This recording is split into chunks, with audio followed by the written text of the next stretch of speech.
வணக்கம் உறவுகளே. நம்மளோட இந்த தொழில் நிலவரம் தான் பாருங்கள். நமக்கு கிடச்சிருக்கிறது 3 மீன்கள். 3ல் 2 பத்தான், ஒரு ருபிப் புளியோடு மீன், மஞ்சப்பாறைன்னு சொல்லுவாங்க. அது ரொம்ப கெட்டு போச்சு.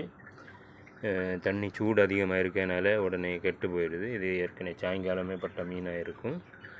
அப்புறமா இது காலையில் பட்டிருக்கும்னு நினைக்கிறேன். ரொம்ப ஃப்ரெஷ்ஷாக இருக்குது பாருங்கள் உறவுகளே, ஃப்ரெஷ்ஷான மீன். இதோட செவில்களை பாருங்கள், சிகப்பாக பயங்கரமாக இருக்குது. ஃப்ரெஷ்ஷான மீன்கள் எப்போவுமே இப்படி தான் இருக்கும். அந்த மீனை தூக்குனாலும் அந்த மீன் எந்த வித வளைவும் இருக்காது, அப்படியே டெம்பராக நிற்கும். அந்த மீன்கள் தலையை பிடிச்சி தூக்குனாலும் டெம்பராக நிற்கும். ஃப்ரெஷ்ஷான மீன்கள். இந்த மீன் ஃப்ரெஷ்ஷாக இருக்குது.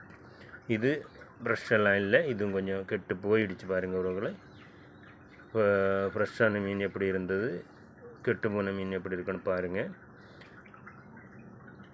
நாம் இப்படி பார்த்தாலும் தெரியும், சில மீன்கள் அப்படி வளைஞ்சு போகாது. அப்படி இருக்கும்போது நாம் செவில்களை எழுப்பி பார்க்கும்போது அந்த செவில்கள் சிகப்பாக இருக்காது பாருங்கள் உறவுகளை. ரொம்ப விளறி போய் வெள்ளையாக இருக்கும். இந்த மீன்கள் எல்லாம் கெட்டு போயிடுச்சு. இதுக்கும் உள்ள வித்தியாசத்தை பாருங்கள். அது எவ்வளோ கலராக இருக்குது, இது எவ்வளோ கலராக இருக்குதுன்னு பாருங்கள். ஃப்ரெஷ் மீன்கள் எப்போவுமே இப்படி தான் இருக்கும், சிகப்பாக. நமக்கு 2 நண்டு கிடச்சிருக்கு. அப்புறமா 2 நண்டுமே பரவாயில்லை.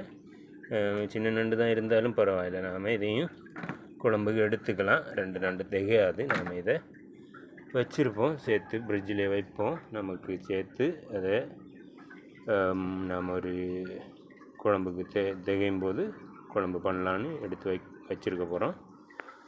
பாருங்கள் உறவுகளே, இதுதான் நம்மளோட இன்றைய தொழில் நிலவரம். ஓகே உறவுகளே, பாய்.